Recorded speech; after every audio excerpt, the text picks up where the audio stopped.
ल फेरि पनि स्वागत छ तपाईलाई यो अर्को भिडियोमा। घाम मान्छे मार्ने खालको छ। अहिले हामी आँप झारेर खाइरहेको अवस्था। यो के हो?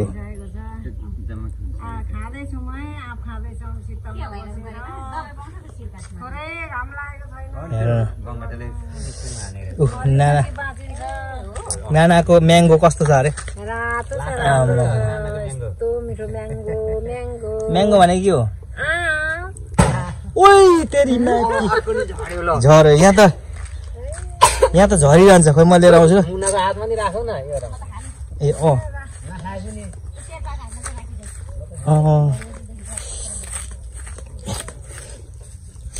ए ल ए ओइ ल हामी खाँदैछौँ।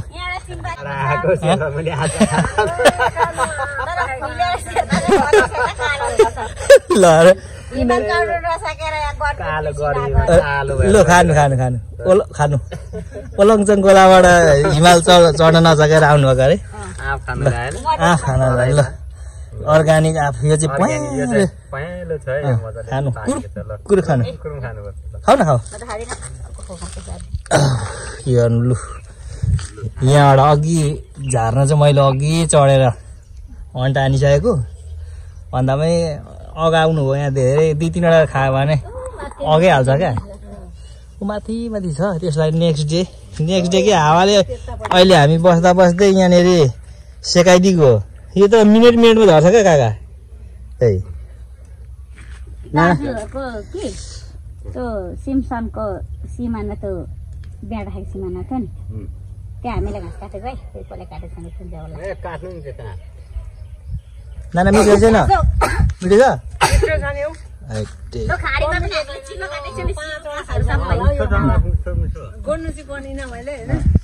खानुभयो? साह्रै मिठो छ क्या। के गर्नु सिजनको मात्रै हेर नि त खाने त।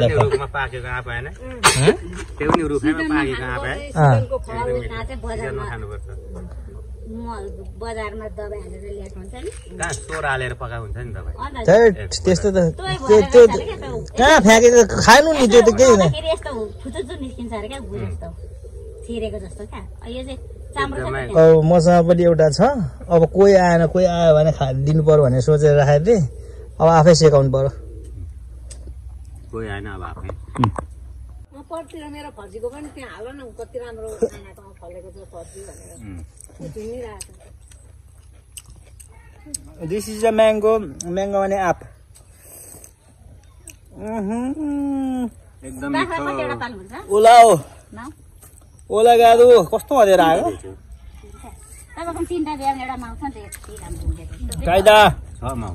काइदा कुलित हो। नानाको चाहिँ अहिले यो अर्ग्यानिक यो देख्नुभयो नि यसलाई भन्छ तरकारी खाने तरबुजा फर्सी नेपालीमा। यहाँनिर पनि एउटा ठुलो फर्सी नानाले गुण लगाएर ओथारा राख्नु भएको छ बिउको लागि अरे।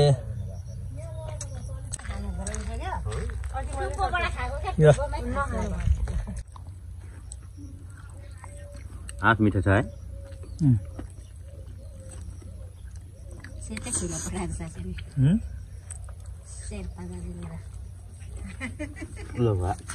किन यस्तो जुसहरू सबै फ्याँक्नुपर्छ क्या? खानुपर्छ खसखसाएको घाँटीमा अर्कै जस्तो कमिला होला के होला कामिला त मार्नु मरिहाल्छ। मरिहाल्छ मार्नुहुन्छ? यसो गर्दा मर्दैन त नि। मार्नु हुँदैन नि बुढा। केही पनि हुँदैन। म झन् भन्छु झन् छिटो अर्को जुनी लिन्छ अरे। सबभन्दा छिटो जानु कुकुर चाहिँ मार्नुपर्छ अरे। कुकुर जुनी लिन्छ मान्छेले कुकुरको जुनी लिन्छ अरे होइन। अनि त्यसले कुकुर मारेको चाहिँ धर्म हुन्छ अरे। यस्ता हावा मान्छे छ नि। ल पत्ताउँदैन कसले फोन गर यार मलाई पख ओमा लाइभ बसेर आउनुभयो भाउजू? म चलाउँदैन हो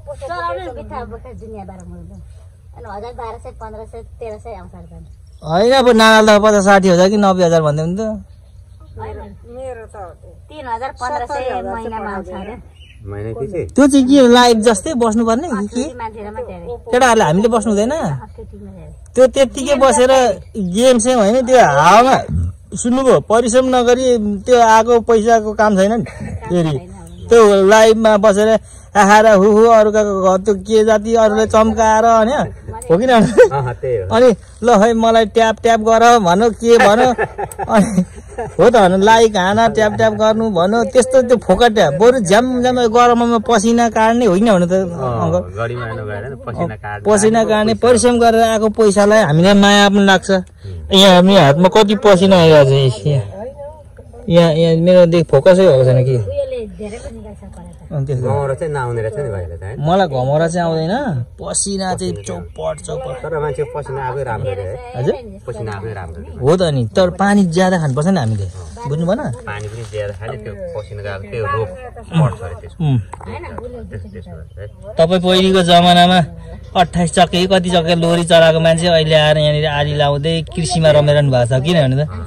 हामी कृषिमा जोडिनुपर्छ खेती किसानी गर्नुपर्छ किसान गर्नुपर्छ नि हो अनि हैन किसान भएपछि नाम राखेको के रे अब के नाम राखेको थियो अस्ति मकै बारी भित्र लुखर लुखर हिँड्ने लोखर के भनेको थियो लोखर के भन्छ लोखर कसलाई फौजुलाई ए हजुरको नाम चाहिँ लोखर कि लोखर मकै बारी एक्लै के को चिम्पान्जीसँग लोखर ल उहाँ चाहिँ चिम्पान्जी अरे अनि उहाँहरूले चाहिँ आफ्नो नाम राखेको लोखर के चिम्पान्जी र लोखर खेले सोधो गर चिम्पान्जी र लोखरको भएर फेरि त्यो के अरे मकैहरू त खाएन होला नि मकै बारी दराम दराम भने जस्तो अहिले गीतले मकै बारी दराम दराम भन्छ चिम्पान्जी र लोखर कुनै अर्थ नै बेकारको गीत भएर हो त्यही त हो यस्तो अर्थ बिना दुनियाँले गरम गरम छ गरमको अर्थ छैन के भनेको होला है साँच्चै तर मान्छेको यस्तो छ क्या त्यो दराम दराम चाहिँ केही न कामको हो तर त्यो मान्छेलाई नकारात्मक बढी चल्छ नि त दिमागले अनि त्यही मकैबारीमा माडेर दराम दराम गरो भनेको क्या तिनीहरूले त्यता सोध्छ हो किनभने त मकैको ढोड माडो बिगार गर मकैको डुड चाहिँ कस्तो हुन्छ यो भाउजूको चाहिँ दिमाग के चलेको दाजुले भन्नुभएको तपाईँले त्यस्तो बोल्नु भयो त यहाँनिर एउटा ढुकुर आयो के गर्नु ऊ बेलामा त जमाना एकचोटि घरमा आउनुहुन्थ्यो अरे होइन किन भने त कतिजना केटीहरूलाई पटाउँदै बस्नुभयो राम्री राम्री पाउँछ ल यतानिर तामाङको छोरीहरू पाउँछ नि कपाल थियो यति लामो लामो त्यतिखेर त यति लामो थियो कपाल पनि यहाँसम्म लामो थियो कहाँ जुम्रा हुन आउँछ सुन्नु न भनेको त्यो सानो बच्चामा त्यो 8 9 12 कपालमा काखीमा परेको थिएन काखीमा के पर्छ होइन क्या मैले भनेको हजुर केटीहरू त कतिजना राख्नुभयो केटीहरू त 4-5 जना कस्तो राख्नु भनेको घरमा रुम लिएर नि ड्राइभर भएपछि त त्यतिकै त्यो तपाईँहरूको सोचाइ चाहिँ त्यस्तो हो क्या कहाँ बिचरा ड्राइभर पैसा नल्याउँछ घरमा पैसा नल्याएपछि राखेको पो भन्नु पैसा नल्याएपछि राखेको अहिले बुढेसकालमा सुतिरहेको अरे थुक्का जे हो पनि टाइम समय छँदै सुध्रिनु भयो त्यो त राम्रो नि नभए उध्रिन्थ्यो अझ टाइम छ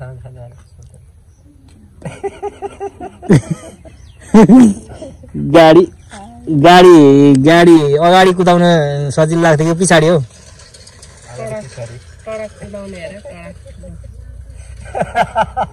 तपाईँको त हाँसै कडा क्या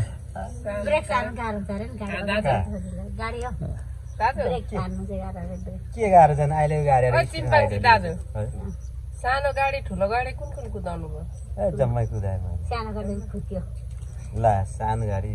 कार जिप सबै चला यो ट्रक चाहिँ 10 नम्बर गियरसम्म चलाएँ मैले कस्तो 10 नम्बर ट्रकहरू त्यस्तो त्यस्तो हुन्छ त्यत्रो गियर लाग्छ ट्रली ठुलो टाटाको आउँदैन कि त्यो लेलन गाडीको चाहिँ आउँछ है पल्टाउनु भयो पल्टाएन पल्टाउने ठोकाउने केही पनि गरेन मैले सिगरेट त नखानु न हौ मान्छे ठोकाउने अनि त्यो 10वटा गियर गाडी चलाउनु फर्स्ट चलाउँदा मैले त्यसैले तैँले यो गाडी जसले चलाउनु सक्छु भने म चलाउँदिनँ भनेको अनि गाडी ग्यारेजमा राखेको थियो होइन 1 नम्बर बनाएर हालेको गाडी त ब्याक गियर पो भइसक्यो गाडी त पछाडि पो घुटुक्नु ए पछाडि ब्याक गियरको गाडी मजाले फेरि यसो गरी हाल्ने त्यो त 10वटा कता गियर हुन्छ कहाँ अहिले सिकाएन नि कहाँ सिकाउनु साउलाई पनि थाहा थिएन अनि गाडी एकैचोटि सोरुमबाट ल्याएको भर्खर नयाँ गाडी त्यसो अनि 1 भनेर हाले 3 नम्बर रहेछ त्यो गाडी अनि काठमाडौँदेखि त्यही गाडीमा यसो यसो गर्छु 3-4 हाल्छु भन्छु अनि त्यही एउटै गियरमा जान्छ फेरि 3 नम्बर गाडी 4-5 जस्तो स्पिड कुट्ने अनि उकालोमा त लोड गाडी अरू गाडी 1 नम्बरमा भिचिचिटी गरेर जान्थ्यो त्यहाँ 2मा लिली दौडिन्थ्यो अनि उकालोमा काठमाडौँ नै कुदाउनु भएको अनि काठमाडौँ पहिले त लामो रेन्जको कुदाउनु हुन्छ त अनि यसरी गियर चेन्ज राम्रो थियो पहिला हजुर बाटो राम्रो थिएन पिछै थियो त्यो मुगलिङ बाटो चाहिँ गन्जाङ र गुन्जुङ मुगलिङ बाटो अहिले पनि त्यस्तै होला गन्जाङ र गुन्जुङ त हामी त माथि बाहिर बाटो हिँड्थ्यो नि त माथिबाट जाँदा नयाँ त्यस्तै हो छोटो बाटो अनि त्यो सिप भोको बिरेस गयो कति पैसा कमाउँछ ठुलो अनि त्यो गाडी त आमा म त गियर चेन्ज गर्छु त्यही यस्तै 3को 3 अनि बिगान्छ आएर त्यो माल लोड गरे लोड त एउटा ड्राइभर यो गाडी त यस्तो यस्तो के हो भनेको त बिस्तारै लोड गरेपछि लोड गर्नु हल्कासँग उठ्यो भने 1 नम्बरमा गयो घुचुचुचु गऱ्यो भने अरू गेट भने अनि त्यो गाडी सारी लोड गरेर बाहिर निकालेर बिस्तारै ट्राई गरेँ अनि 1 नम्बर त्यहाँदेखि चाहिँ 1 नम्बर गएछ है त्यो गाडी अनि गाडी हल्कासँग सरर उठ्यो अनि त्यहाँदेखि त थाहा भयो त्यही त नि एकैचोटि 3 लगाइदिएको बुढो अनि एकैचोटि पाइले त्यो फर्स्टमा समातेको गाडी त्यो 10 गियर मैले 1 नम्बर रहेछ भने 3 नम्बर अनि काठमाडौँदेखि त्यही 3 भिरगान्छ आइपुग्ने भने चाहिँ कम हुँदा नि गाडी फिलिली दौडिन्छ फेरि त्यो 10 सम्म त पुग्ने बाटै थिएन होला होइन 10 सम्म त पुग्दैन बाटो अनि यहाँ नारायणघाटतिर त हानेपछि 10 हानेपछि अरू गाडीले त उयो छेउै भेट्दैन त्यो जङ्गलतिर के अरे पतलाया जङ्गलतिर पतलातिर बुढाले त धेरै आँखा चिम्लेर कुदाउनु होला ए 110 120 सम्म कुदाएको स्पिड हुन्थ्यो कुदाएको नि मैले अरू गाडीले टाटा गाडीले त भेट्दै नभेट्ने नि मलाई तपाईँलाई कहाँ अहिले पनि त भेट्दैन साइकल पनि त स्पिड कुदाउँछ भन्दा साह्रो म बत्तार कुदाउँछु त्यस्तो जति रेस कुदा उति आनन्द आनन्द होइन कन्फिडेन्ट पनि हुनु पर्यो पछारेर भरे होइन त्यो पनि गाडीको कन्डिसन हेरेर कुदाउनु पर्यो नि अब हामी गाडी मात्रै कुदाउँछौँ त्यसले आफूले भनेको ठाउँ ब्रेक लाग्छ लाग्दैन त्यसको आफूले उताबाट गाडी आयो भने त्यो कन्ट्रोल गर्न सक्छ सक्दैन हो त्यसको त्यही उ गरेर हो त पगला जस्तो कुदाएर त भएन नि कुदाएर त भएन नि त्यो त मैले खलासी गरेरै सिकेको खलासी गर्दा चाहिँ त्यो जति खलासी बसेँ म नट खोल्न यताउति है कस्तोसँग धुनु लाउँछ नि ड्राइभर लुगा पनि धुनु लाउँछ दुएन मैले चाहिँ म त दुने तिमीहरूको नोकर होइन म त सिकाइहाल्नु जाने तपाईँले त अहिले तपाईँ जतिको सज्जन र तपाईँ जतिको मूर्ख त कोही छैन फेरि होइन अनि त्यही सिधा सोझाले त सज्जनमा सज्जन हो नि त धुनु लगाउँथे अनि त्यो ठकुरी भन्ने एउटा ड्राइभर थियो त्यसले त कस्तो शुद्ध धुनु लाउँथ्यो फेरि यस्तो नि त्यो गाडी सिक्छु भन भने सिक्दाखेरि ढिलो सिक्दैछ खलासीले राम्ररी सिक्दैछ क्या खलासीले सबै थाहा हुन्छ नि त बिचरा होइन गाडी कहाँ बिग्रियो के भयो त्यो कस्तो आवाज आउँदा के हुँदैछ त्यो किताबले मात्रै पढेको त उही त्यो सानोदेखि खलासी कुदेको छ त्यसले आउँछ सबै अनुभव अहिलेको ड्राइभरले केही थाहा हुँदैन त नि सिकेर गरेको कुदा कहाँ बिग्रियो के भयो केही थाहा हुँदैन पछाडि कराउनसम्म त हामी फिट गर्थ्यौँ त्यो माधवी ढुङ्गादेखि बोक्यो काठमाडौँ आमामा कर्सरमा ढुङ्गा बोक्दा खोलातिर एक दुई तेल कराउनै गएछ अनि गएर त्यो खोलेर सेट गरेर ल्याएर मिस्त्रीलाई सामान फेर्नु लाएर ल्याएर आफैले फिट गरेर थियो हामी त त्यस्तो हो भन्थ्यो अनि उयो माथि चोकको त्यो के पो भन्छ उसको नाम एउटा भेन किनेको छ नि प्राइभेट पर दमाई होइन सेरेको घर छेउको सेरेको छिमेकी गौतम गौतम गाडीले सेतो धुवा फालिरहेछ अनि अर्कोले के हो त गाडी त्यत्रो सेतो धुवा फाल्छ आमामा यो झन् मेरो गाडी तातेको नतातेसम्म यस्तै सेतो धुवा फाल्छ तातेपछि फाल्दैन यो राम्रो गाडी मेरो मैले त केही भनेन सेतो धुवा फालेको मतलब के हुन्छ गाडीको पम्प बिग्रिसक्यो त्यसले मोबिल धेरै खान्छ त्यसले तेल धेरै खान्छ त्यही भएर त्यो पम्प त्यही धुवा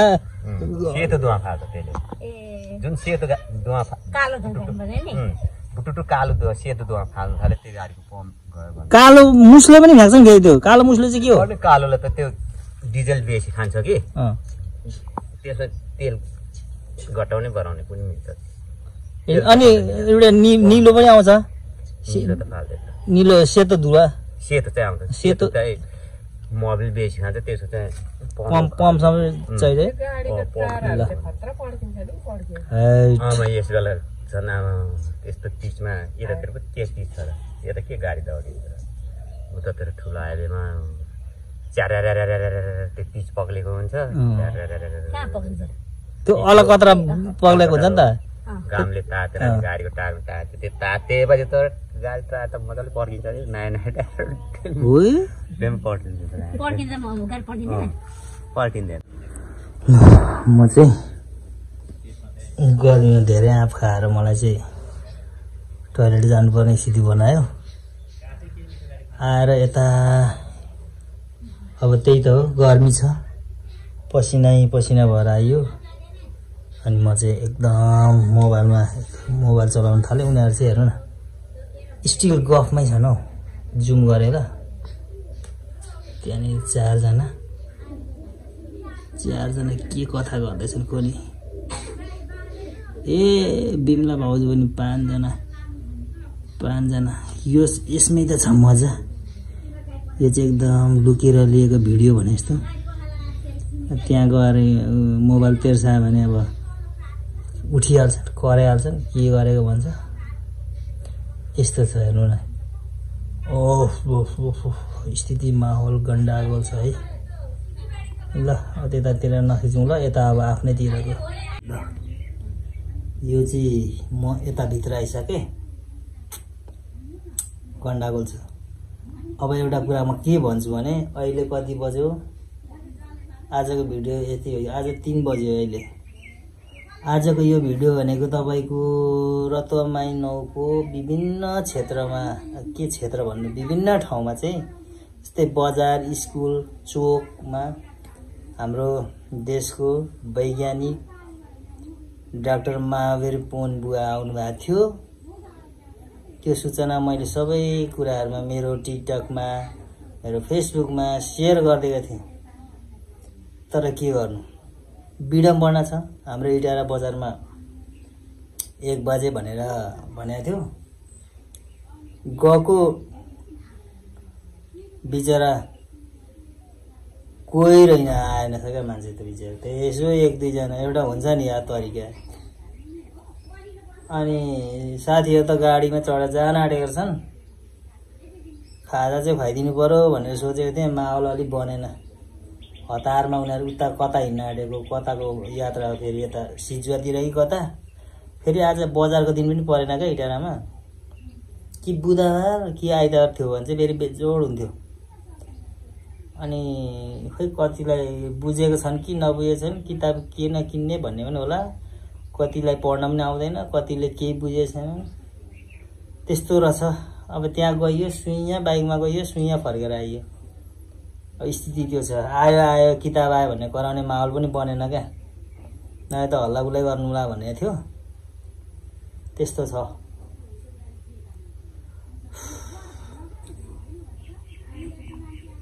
कीप वाचिङ कीप सपोर्टिङ ल नेपालीमा भन्दाखेरि चाहिँ भिडियोलाई सहेर भए पनि हेर्दिदै गर्नुहोस् अनि के भन्छ सपोर्ट पनि गर्दै गर्नु होला भिडियो अझै कडक आउने छ कडक त अब के आउने र आइरहन्छ निरन्तरता बाइ बाइ आजलाई